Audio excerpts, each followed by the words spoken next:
Graça e paz, meus amados irmãos. Hoje nós retornaremos ao estudo de Gênesis, capítulo 39, e nós vamos ler a partir do versículo 14. Nós estamos considerando a história de José, desde o momento em que ele é sabotado por seus irmãos e vendido àqueles mercadores ismaelitas que o levam ao Egito. Lá no Egito, ele é colocado para trabalhar na casa de um homem chamado Potifar. E nós vimos semana passada que a mulher de Potifar, ela faz a José uma proposta indecorosa para que ele se deitasse com ela. E nós terminamos vendo que José fugiu da presença dela e acabou deixando as suas vestes nas mãos dela e, segundo diz o verso 13, fugiu para fora. Então nós vamos continuar a leitura hoje do capítulo 39, agora do 14 até o 18. Convido os irmãos então aí a lerem comigo. Diz assim, Gênesis 39, do 14 até o 18. Então a mulher de Potifar chamou os homens de sua casa e disse-lhes: Vede, meu marido trouxe-nos o hebreu para escarnecer de nós. Ele veio até mim para deitar-se comigo, e eu gritei com grande voz. Aconteceu que, ouvindo ele que eu levantava a voz e gritava, deixou suas vestes comigo e saiu, fugindo para fora. Ela pôs as vestes dele perto de si, até que seu senhor veio à sua casa. Então falou-lhe conforme as mesmas palavras. Veio a mim o servo hebreu que nos trouxeste para escarnecer de mim. Aconteceu que, levantando eu a voz e gritando, ele deixou suas vestes comigo e fugiu para fora. Amém? Vamos orar. Pai, estamos aqui, Senhor, essa noite para aprender da Tua palavra, para ouvir a Sua voz, para compreender a Sua vontade para as nossas vidas. Por isso rogamos o Teu Espírito e é em nome de Jesus, Teu Filho, que te pedimos. Amém. Amém? Irmãos, aqui fala uma coisa interessante. O verso 14 diz que a mulher de Potifar, ela inescrupulosamente, vejam a atitude dessa mulher, ela inescrupulosamente, ela usa de uma estratégia para deixar o seu esposo preso àquela versão que ela estava criando. O que é que ela faz? Ela, antes que Potifar chegue à casa, ela espalha a mentira. Veja aí no verso 14 que antes de Potifar retornar, ela já tinha espalhado aquela falsa notícia aos homens que trabalhavam na casa. O verso 14 diz assim, chamou os homens de sua casa e disse-lhes, Vede, meu marido trouxe-nos o hebreu para escarnecer de nós. Ele veio até mim para deitar-se comigo, e eu gritei com grande voz. Então aquela mulher, irmãos, maliciosamente, inescrupulosamente, inventou aquela história e espalhou aquela mentira entre os funcionários de seu marido, antes mesmo que seu marido chegasse à casa. No verso 15, ela continua contando essa mentira para os servos da casa. Ela diz, Aconteceu que, ouvindo eu que ele levantava a voz e gritava, deixou suas vestes comigo e saiu, fugindo para fora. Agora vejam, irmãos, que mulher ardilosa. O verso 16 diz que para criar um cenário, de toda aquela mentira, o que é que ela faz? Antes de Potifar chegar ainda, ela coloca as vestes de José, que ela que tinha arrancado, perto dela e fica esperando Potifar chegar. O verso 16 diz ali, ela pôs as vestes dele, de José, perto de si, até que seu senhor viesse à sua casa. Então vejam, irmãos, que aquela mulher ela criou um cenário. Ela criou a mentira, depois espalhou a mentira entre os funcionários, antes que Potifar chegasse, e depois ainda preparou o cenário. A Bíblia fala aqui no verso 16 que ela coloca as vestes de José do lado dela e fica esperando Potifar chegar. Bem, o verso 17 diz então que quando Potifar chegou, ela falou-lhe conforme as mesmas palavras. Veio a mim o servo hebreu que nos trouxe para escarnecer de mim. Aconteceu que, levantando eu a voz e gritando, ele deixou suas vestes comigo e fugiu para fora. Então agora ela conta a mentira ao seu esposo Potifar, que não estava em casa no momento. Mas, irmãos, a situação que ela criou deixava Potifar numa situação embaraçosa. Por quê? Porque Potifar, ao que tudo indica, era um bom homem. E Potifar conhecia José e a personalidade de José. O verso 3, que nós lemos semana passada, 39:3, diz que Potifar percebia que José era um homem de Deus, que o Senhor estava com ele. Então aquela mulher de Potifar, ela sabia que o esposo dela tinha muita confiança em José. E era capaz, se aquela conversa ficasse só entre eles ali, era capaz até que de alguma forma Potifar chamasse José para uma conversa para esclarecer a situação e botar em pratos limpos. Mas ela criou uma situação que Potifar não tinha escolha. Porque todos os funcionários da casa já estavam sabendo do que José tinha feito. Ela criou um cenário para tudo aquilo. Então Potifar, quando chega em casa, ouve a versão dela, ele teve que tomar uma decisão. O verso 19-20 mostra qual foi a decisão que Potifar tomou. Diz assim: aconteceu que, ouvindo seu senhor as palavras de sua mulher, que lhe dissera, conforme estas mesmas palavras me fez teu servo, sua ira se acendeu. O senhor de José o tomou e o entregou na casa do cárcere, no lugar onde os presos do rei estavam encarcerados. Assim ele esteve na casa do cárcere. A casa do cárcere aqui, irmãos, na verdade é a prisão, né? Era a prisão. Mas notem, irmãos, que a Bíblia fala aqui no verso 19, que depois que Potifar ouviu as palavras da mulher, ele ficou irado, mas ele não procurou fazer justiça com as próprias mãos.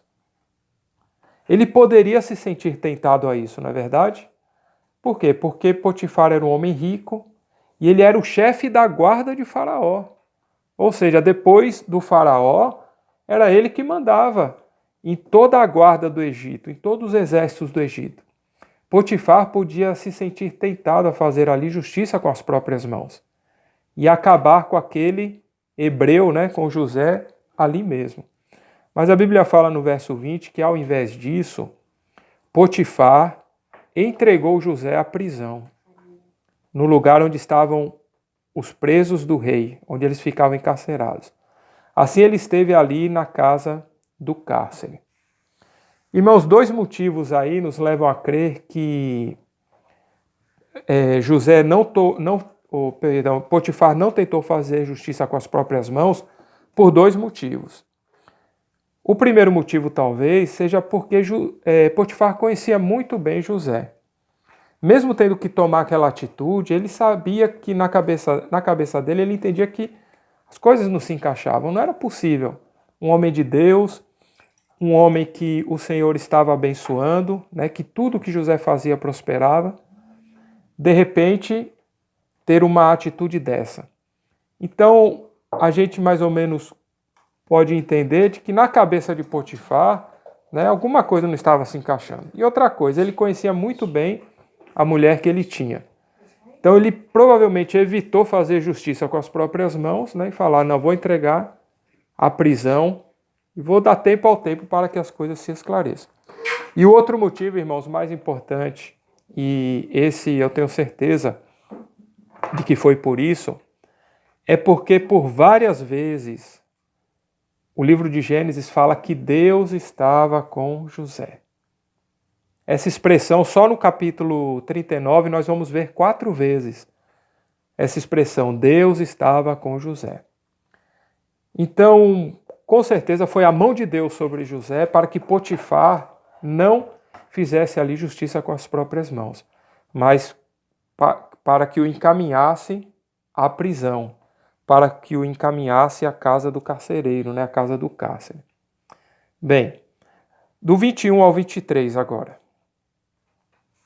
Diz assim: o Senhor, porém, estava com José e estendeu sobre ele sua benignidade e deu-lhe graça aos olhos do carcereiro mor, ou do chefe dos carcereiros.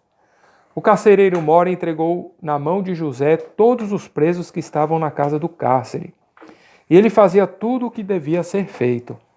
O carcereiro mor não teve cuidado de nenhuma coisa que estava na mão dele, porque, olha a expressão de novo, o Senhor estava com ele, fazendo prosperar tudo o que fazia. Aí você talvez pergunte, mas espera aí, o Senhor estava com José? Mas como? Até agora eu só vi José sofrer. José foi enganado pelos irmãos, foi sabotado pelos irmãos, vai trabalhar na casa de Potifar, faz do bom e do melhor, faz a casa de Potifar prosperar, é um homem íntegro, é acusado de estupro e agora está na cadeia. Como assim o Senhor estava com José? Irmãos, Deus estava com José mesmo ele passando por dificuldades. Nós comentamos isso a semana passada. Não é o fato de você estar passando por um momento difícil que Deus não está com você. Olha o caso de José. José foi vendido como escravo, passou na casa de Potifar, acusado de estupro e agora na cadeia. Mas a Bíblia fala, Deus estava com José. José, irmãos, ele estava sendo perseguido não por algum pecado ou por alguma maldade que ele havia feito. Ele estava sendo perseguido por andar em retidão. Isso pode acontecer também conosco. Olha o que nosso Senhor Jesus Cristo falou lá em Mateus 5, 10 a 12. Deixa aberto aí em Gênesis que a gente vai voltar, mas vamos a Mateus capítulo 5 e vamos ver do versículo 10 ao 12. Essa lição hoje eu estava dando a Reinaldo, o Sermão da Montanha, o Sermão do Monte. Está lá em Mateus 5, de 10 a 12. Olha o que nosso Senhor Jesus Cristo falou aqui. Ó. E vejam se não é exatamente isso que estava acontecendo com José. Mateus 5,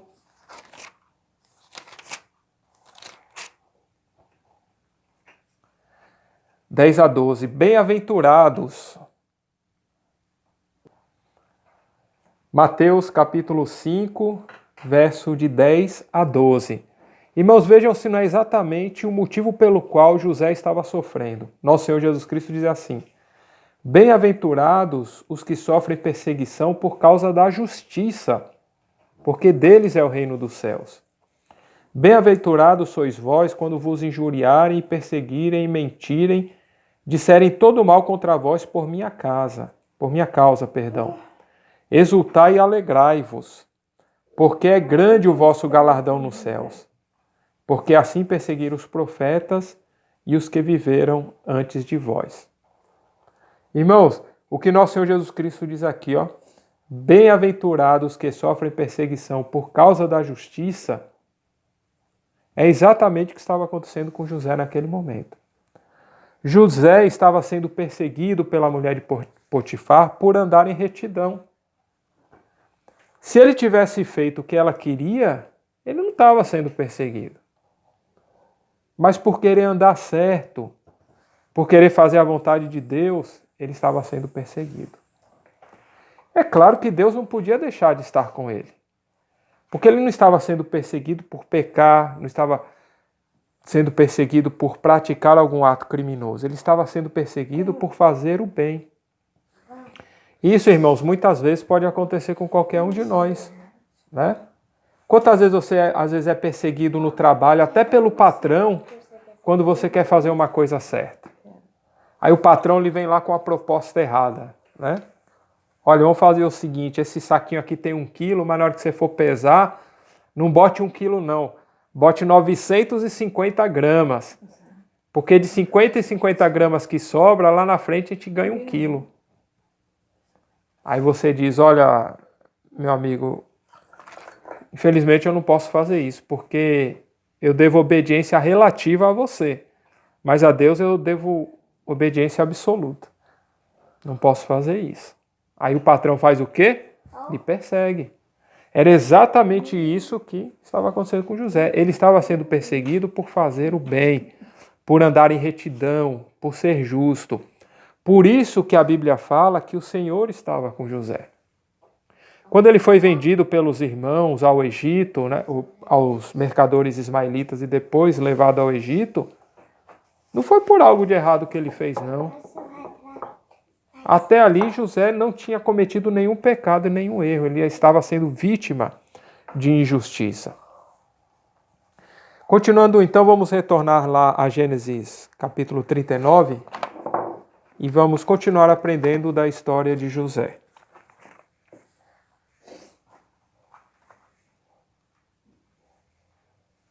Nós já lemos, né, do 21 ao 23. Agora o que eu quero destacar aqui também no 22 e 23 é o seguinte. Na prisão acontece o mesmo que aconteceu na casa de Potifar. Como assim? Quando José começou a trabalhar na casa de Potifar, Potifar percebeu, diz lá o verso 3, que o Senhor estava com ele e tudo que José fazia, o Senhor fazia prosperar. Na prisão acontece a mesma coisa, irmãos. O carcereiro Mor, ele percebe que José é um homem diferente. Percebe que José é um homem de Deus. Percebe que José é um homem que se pode confiar. E sabe o que o carcereiro Mor faz? Algo inacreditável. Entrega as chaves da prisão a José. José, está aqui, ó. Quem vai tomar conta da prisão agora é você. Veja, de preso, ele agora passa a tomar conta da prisão. Ele passa a tomar conta dos outros presos. O verso 22, olha aí o que diz. O carcereiro Mor, ou chefe dos carcereiros, entregou na mão de José todos os presos que estavam na casa do cárcere.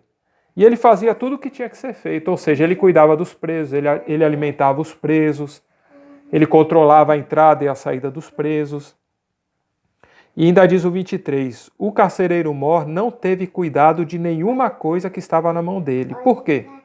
Porque o Senhor estava com ele, fazendo prosperar tudo o que ele tinha.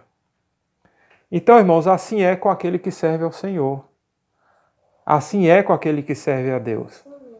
Onde ele esteja, as pessoas percebem que ele é diferente. Se você está num ambiente que as pessoas não percebem que você é diferente, tem alguma coisa errada. Porque o servo de Deus, ele é diferente, as pessoas percebem. Assim como aconteceu com José na casa de Potifar, torna a acontecer de novo na prisão. E agora José era o chefe da prisão. Muito provavelmente o que é que acontecia? Segundo alguns estudiosos bíblicos, eles falam o seguinte, que José ele cumpriu a sua pena, mas de uma forma diferente dos outros presos. Por quê? Porque ele agora cuidava dos presos. Então, muito provavelmente, durante o dia, ele ficava solto, né?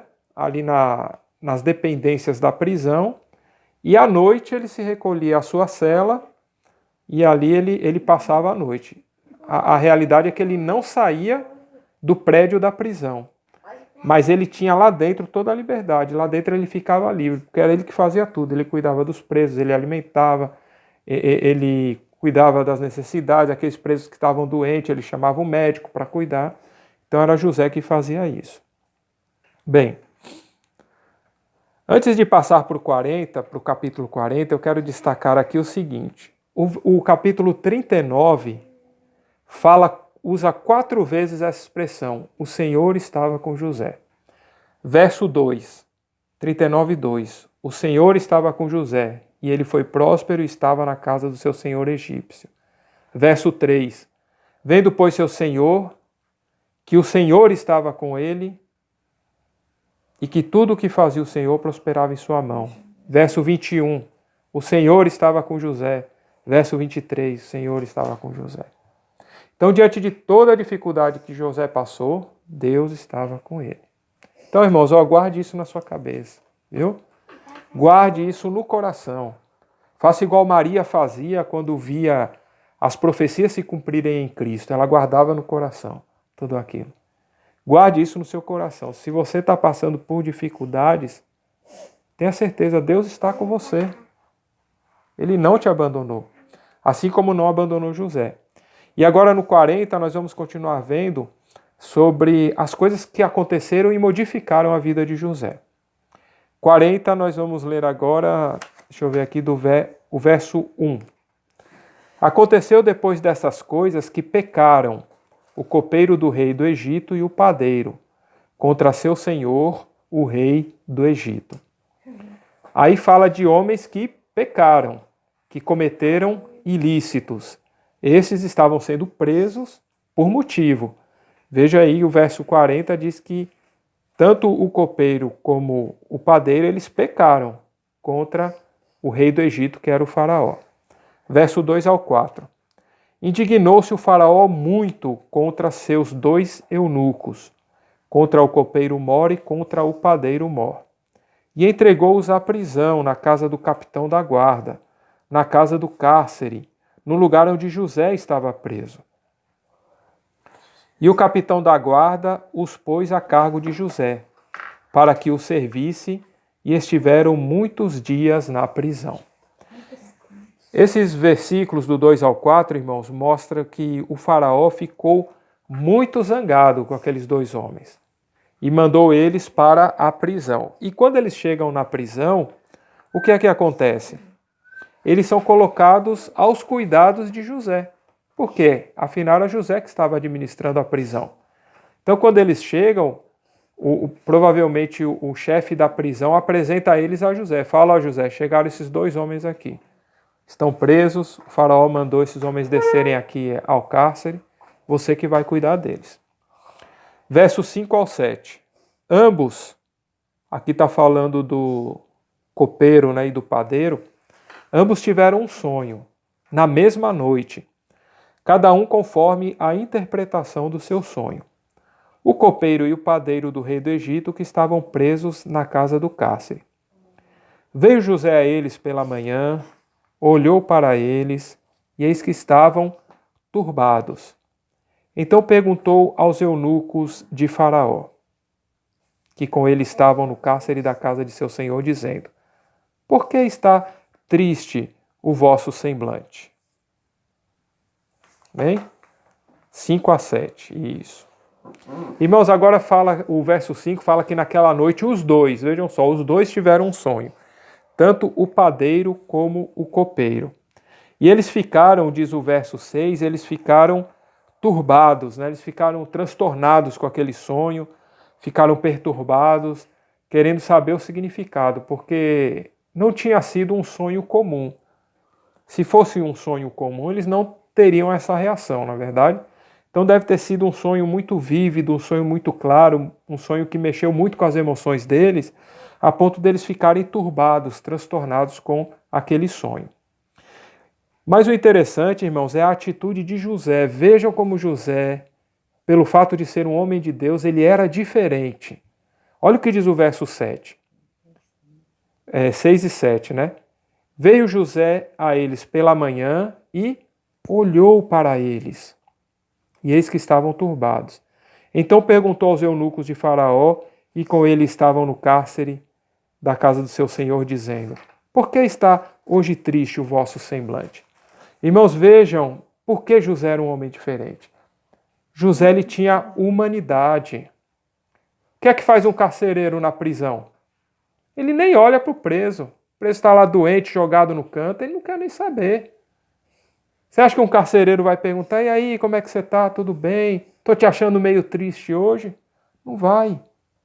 Mas José era um homem diferente, irmãos. José, ele se preocupava com as pessoas. Então, de manhã, quando ele vai a esses homens, ele olha para os homens, fica observando. E aí ele percebe, veja a sensibilidade dele, ele percebe que eles não estão bem. E se interessa por eles. Pergunta assim: por que está triste o vosso semblante? Eram essas coisas, irmãos, que faziam de José um homem especial. Essa é uma qualidade que o servo de Deus tem que ter, sabe qual é? Se chama empatia. A qualidade da gente se colocar no lugar da outra pessoa. E era isso que José fazia. José se colocou no lugar daqueles homens e percebeu, olha, eles não estão bem. E ele toma a iniciativa e pergunta a eles, né? Por que está triste o vosso semblante? E nós, irmãos, qual é a nossa atitude em relação às pessoas?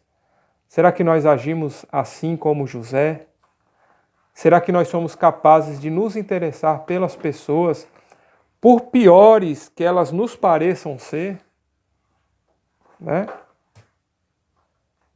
Às vezes uma pessoa na rua, mal vestida, mal cheirosa, pode vir lhe pedir alguma coisa e você simplesmente vira a cara, você às vezes até empurra, né? Sai para lá, sai para lá. Às vezes fica com medo também. Irmãos, a gente tem que olhar para as pessoas. Olha o que o José fazia, ele olhou para aqueles homens. Olhou no fundo dos olhos dele e percebeu que eles não estavam bem. Então nós temos que ter esse mesmo espírito, né? O espírito do homem de Deus. Não estou falando aqui do carcereiro. Estou falando aqui do homem de Deus que era José. Então nós, como servos de Deus, nós temos que nos interessar pelas pessoas, né? E isso vai nos fazer diferente. As pessoas vão dizer, aquele ali é um homem de Deus. Então pensemos bastante nisso, nessa atitude de José. Então o verso 8 diz então que eles se abrem para José. E olha o que eles dizem a José. Eles lhes responderam, tivemos um sonho, e ninguém há que o interprete. José disse-lhes, não são de Deus as interpretações? Contai-me, peço-vos, o sonho. Irmãos, no verso 8, José, ele fala de Deus àqueles homens.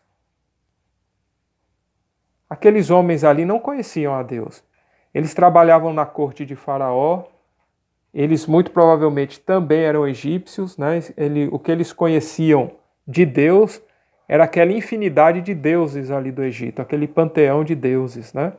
Deuses com cabeça de animais, deuses de fenômenos naturais, de estrelas.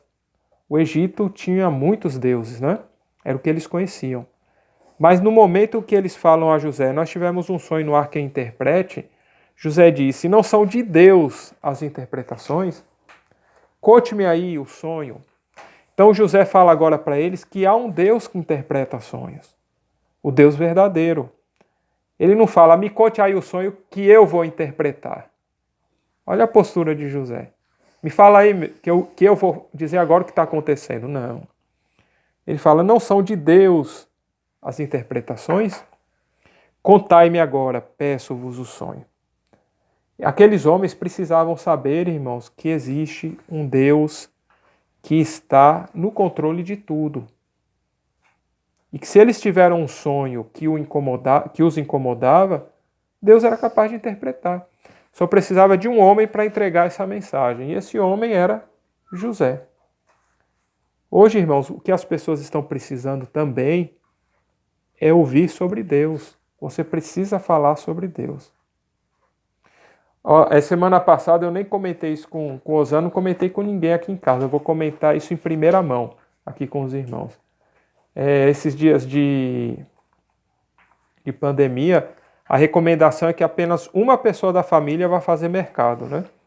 Então aqui em casa eu tirei a sorte grande, aí sou eu que vou fazer mercado toda vez. Aí lá vou eu.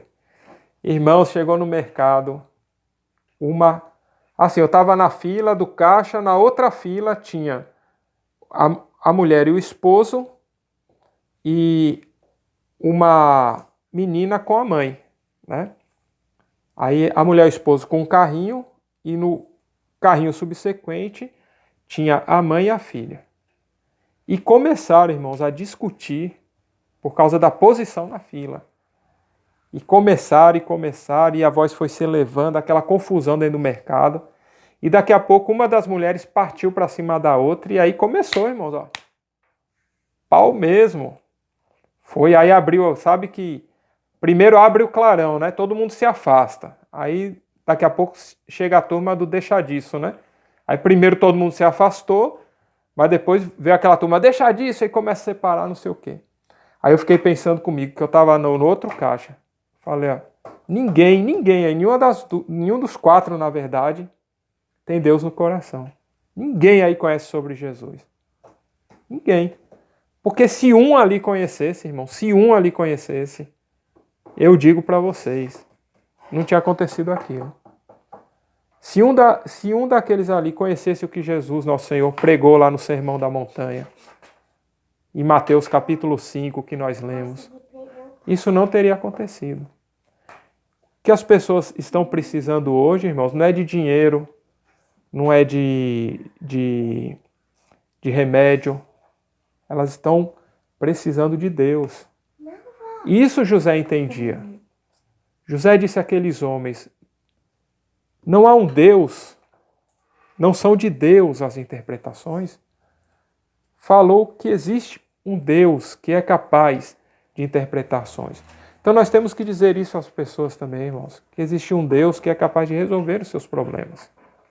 Vinde a mim, vós que estáis sobrecarregados, e eu vos aliviarei. É disso que as pessoas precisam. Mas voltando, vamos à leitura agora do 9 ao 13. Então contou o copeiro Mó, o chefe dos copeiros, seu sonho a José, dizendo-lhe, eis que em meu sonho havia uma vide diante da minha face. Na vide haviam 3 sarmentos, e ela estava brotando. Sua flor saía e seus cachos amadureciam em uvas. O copo do faraó estava na minha mão, e eu tomei as uvas, as espremi no copo e o entreguei na mão de Faraó. Então disse-lhe José, esta é a interpretação. Os 3 sarmentos são 3 dias. Dentro ainda de 3 dias, Faraó levantará a tua cabeça, te restaurará o teu cargo e darás o copo de Faraó na mão dele, conforme o costume antigo, quando eras o seu copeiro. Então aqui do verso 9 ao 13, nós vemos o sonho que o copeiro teve e a sua interpretação. O que é que o copeiro vê? Ele diz aqui no verso 9 que ele viu uma vide, né, que é a mesma videira, né, ele viu uma videira diante da face dele, e no verso 10 diz que dela saíam 3 galhos, ou 3 sarmentos. E a sua flor saía e seus cachos amadureciam em uvas. E no verso 11 ele diz, o copo de Faraó estava na minha mão, eu tomei as uvas, as espremi no copo e entreguei na mão de Faraó. José, irmãos, imediatamente, olha que interessante, imediatamente ele dá a interpretação do sonho. Ele diz, os 3 sarmentos, ou seja, os 3 galhos, são 3 dias. Isso significa o quê? Que daqui a 3 dias você vai ser restabelecido ao teu cargo e voltará a servir o copo de Faraó. Esse homem deve ter ficado feliz, não é verdade? Aí o outro, ainda é o 14, perdão. Mas José faz a ele um pedido. Veja aí o 14 e o 15. Verso 14 e 15. Lembra-te, porém, de mim quando te for bem. Rogo-te que uses comigo de compaixão, que faças menção de mim a Faraó e faze-me sair desta casa. Porque de fato fui roubado da terra dos hebreus. Tampouco aqui nada fiz para que me pusessem nesta prisão. José fala ao copeiro o seguinte, irmãos, olha, quando você sair da cadeia, lembre-se de mim, fale de mim a Faraó, diga a ele que eu fui jogado aqui nessa cadeia sem culpa. Fale de mim. Irmãos, José tinha tanta certeza de que aquilo que ele, do sonho, da interpretação do sonho, que ele ainda pediu para o copeiro fazer essa gentileza. Ele disse, olha, agora que você vai sair daqui mesmo, quer dizer, ele ia sair daqui 3 dias ainda. Mas José tinha essa certeza da interpretação. Ele disse, quando sair, avise ao faraó, fale de mim para o faraó que eu fui preso injustamente. Ele fez esse pedido. Será que também temos as mesmas certezas, irmãos, das promessas de Deus? Olha que coisa importante. José tinha certeza daquilo que Deus tinha falado para ele. Você tem certeza daquilo que Deus tem falado para você? Você tem certeza que as profecias hão de se cumprir? E que o povo de Deus será salvo, o povo de Deus será resgatado para viver com Cristo? Nós temos que ter essa certeza, irmãos. A fé é a certeza das coisas que não podemos ver. José tinha essa certeza. Aquilo que Deus revelou a José, para José era tão certo que ele ainda pede ao homem: olha, quando você estiver lá, fale com o faraó sobre mim, diga que eu fui preso injustamente. Do 16 ao 18, José interpreta agora o sonho do padeiro. Olha o que acontece. Vendo então o padeiro Mor, que José tinha interpretado bem, disse a ele: eu também sonhava, e eis que 3 cestos brancos estavam sobre minha cabeça. No cesto mais alto havia de todos os manjares de Faraó, obra de padeiros.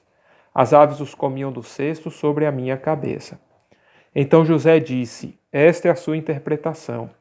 Os 3 cestos também são 3 dias. Dentro ainda de 3 dias, Faraó levantará a tua cabeça sobre ti e te pendurará num pau, e as aves comerão a tua carne. Imagine, irmãos, a reação desse homem com essa notícia, né? O verso 16 diz que quando ele viu, né, que José tinha interpretado bem o sonho do copeiro, né, ele se sentiu animado e perguntar: então interprete o meu. Mas quando José interpreta o dele, a notícia não é boa, não é verdade? A notícia é que, dentro de 3 dias. Então, daqui 3 dias, irmãos, ia acontecer uma coisa com o copeiro e uma coisa completamente diferente com o padeiro. Então, eles ainda tinham 3 dias. Um ia ser restituído ao seu cargo e o outro seria condenado à morte. Aqui eu quero destacar para os irmãos 2 coisas interessantes nessa passagem. Primeiro, José ele não tinha medo, irmãos, de dar o recado de Deus. Sabe? Tem pregador que só gosta de falar coisa boa para as pessoas. Tem pregador que é assim, vai assistir uma pregação, você só vê maravilha.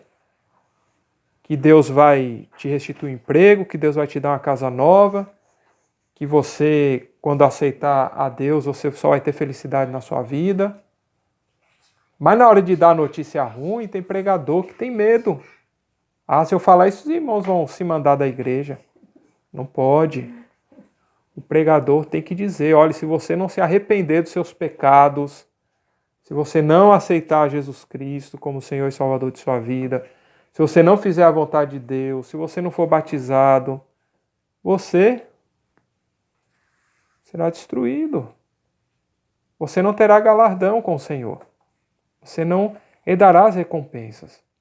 Então isso é interessante na história de José. Ele não tinha medo de dar o recado de Deus. A gente que ensina, irmãos, eu falo a gente porque todo servo de Deus é um professor da palavra. Alguns ensinam lá do púlpito, outros ensinam cantando, como a irmã Lorena, outros têm seus discípulos que estão ensinando a palavra. Não tenha medo, irmãos, de dizer o que a Bíblia fala. Tem que falar. Olha José aí. José entregou a interpretação boa de um sonho para o copeiro, mas para o padeiro ele entregou também. Ele tinha que falar. Nós temos que fazer isso, irmãos. Entendeu? Principalmente, volto a dizer isso aqui, principalmente dentro de casa. Claro que a gente não vai fazer a política do terror, né? Toda hora, olhe, se você não fizer isso, você vai para o inferno. Claro que a gente não vai usar essa política. Mas a gente tem que avisar a pessoa que o proceder dela, se não corrigido, vai dar nesse resultado. O tempo está escasseando, irmãos. O tempo está escasseando. Então nós temos também que entregar essa mensagem às pessoas. Nosso Senhor Jesus Cristo, certa vez, ele deu uma mensagem dura a alguns discípulos que seguiam ele. Porque, a pretexto de ouvir a mensagem, tinham homens que seguiam a Jesus só para comer. Por quê? Porque Jesus não despedia as multidões sem alimentar a eles. Então, aquelas multidões sabiam que, ao final do dia, pelo menos, o que comer eles teriam. Então muitos estavam seguindo a Jesus por causa disso. E Jesus, certa vez, deu uma palavra dura. E a Bíblia fala que muitos foram embora. E ele perguntou aos apóstolos, e vocês? Vocês vão ficar comigo ainda? Aí Pedro disse, para onde iremos, Senhor? Se só tu tens palavras de vida eterna. Então é assim, irmãos, eu acho interessante essa passagem de José porque ele não tinha medo. Ele falava das bênçãos de Deus, mas falava também das penas que estão destinadas aos ímpios, né? Ele não se negava a transmitir aquilo que a gente chama de sã doutrina, a doutrina pura, a doutrina verdadeira. Você sabe que tem locais que os pregadores não pregam contra o homossexualismo, tem lugares que os pregadores não pregam contra a união estável, tem lugares que os pregadores não pregam contra... Perdão, tem locais que os pregadores não pregam contra as relações sexuais antes do casamento, porque tem medo. Servo de Deus não, irmãos. O servo de Deus tem que entregar a palavra, seja boa ou seja ruim. Ele tem que pregar o que está na palavra. E outra coisa que me chama a atenção também nessa passagem, aqui que nós lemos, é a intimidade que José tinha com Deus. Por quê? Porque nas duas interpretações, vejam, José lhe entrega imediatamente a interpretação. Imediatamente, eles terminaram de falar o sonho, José entregou a interpretação. Se nós lembrarmos da interpretação que Daniel fez certa vez do sonho de Nabucodonosor, a gente vai ver que Daniel pediu um tempo ainda para orar. Ele pediu um tempo ao rei para orar, para descobrir a interpretação do sonho. Mas José não, José, como se diz aí, era na bucha, ó. Eles falavam o sonho e José dava a interpretação. Então, de fato, José era um homem que Deus cuidava, né? Um homem que estava com Deus. Para finalizar, irmãos, nós vamos ler agora do 20 até o 23, né? Aconteceu que ao terceiro dia, o dia do nascimento de Faraó, o aniversário do Faraó, deu este um banquete a todos os seus servos e levantou a cabeça do copeiro Mó e a cabeça do padeiro Mó no meio dos seus servos. E fez tornar o copeiro Mó ao seu ofício de copeiro, e este entregou o copo na mão de Faraó. Mas ao padeiro Mó enforcou como José havia interpretado. Copeiro Mó, porém, não se lembrou de José, antes esqueceu-se dele. Irmãos, aí fala que aquilo que José interpretou, de fato aconteceu, exatamente como José tinha dito. O copeiro foi restituído ao seu cargo, 3 dias depois, e o padeiro foi morto, né? Foi pendurado lá no madeiro. Mas o mais triste, irmãos, é saber que o copeiro não se lembrou do pedido que José tinha feito. Lá no verso 14 e 15, José pediu ao copeiro, olha, quando você sair daqui, fale com Faraó sobre mim, diga que eu estou preso aqui injustamente. Mas o verso 23 diz o quê? Que o copeiro Mó, porém, não se lembrou de José, mas esqueceu-se dele. E agora? Agora a gente vai ver depois, continuando o nosso estudo, que Deus estava com José. Mesmo o copeiro tendo se esquecido de fazer o que José pediu, os irmãos vão ver daí em diante que o Senhor continuava com José. Amém? Eu agradeço ao Senhor a minha oportunidade, agradeço também aos irmãos e queria convidar você que ainda não tomou uma decisão para tomar a sua decisão. É importante que você reconheça Jesus Cristo na sua vida como Senhor e Salvador. Então este é o momento para você fazer isso.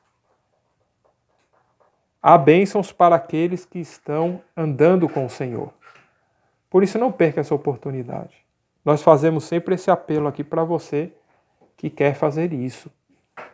Eu digo, não é uma questão de querer, mas é uma questão de salvação.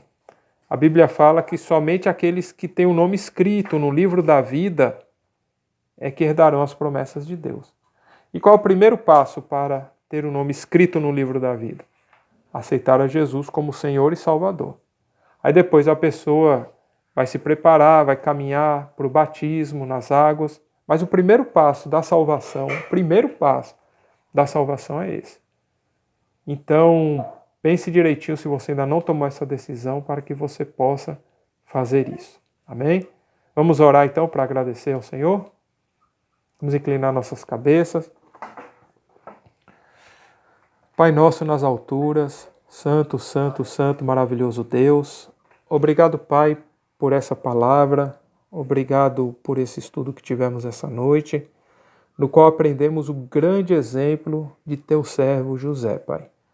Que possamos ter esse exemplo dele vivo nas nossas mentes, possamos compreender a comunhão que ele buscava ter contigo e também que possamos entender como ele se preocupava em andar corretamente diante de ti e diante dos homens.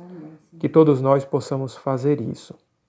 E que possamos também, Pai, sempre estar pregando a sã doutrina, pregando as verdades da sua palavra, sejam elas boas, sejam elas duras, mas que possamos continuar pregando o teu evangelho na pureza dele, na grande verdade que ele contém, sem exageros, mas pregando unicamente a verdade.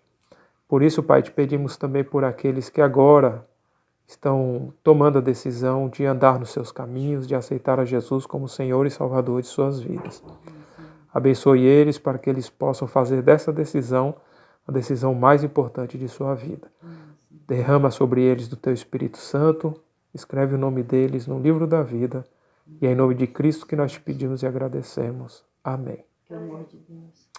Irmãos, glória a Deus. Que nosso Senhor Jesus Cristo continue abençoando a sua família, a sua casa, o seu trabalho e tudo aquilo que você colocar à sua mão, você seja abençoado.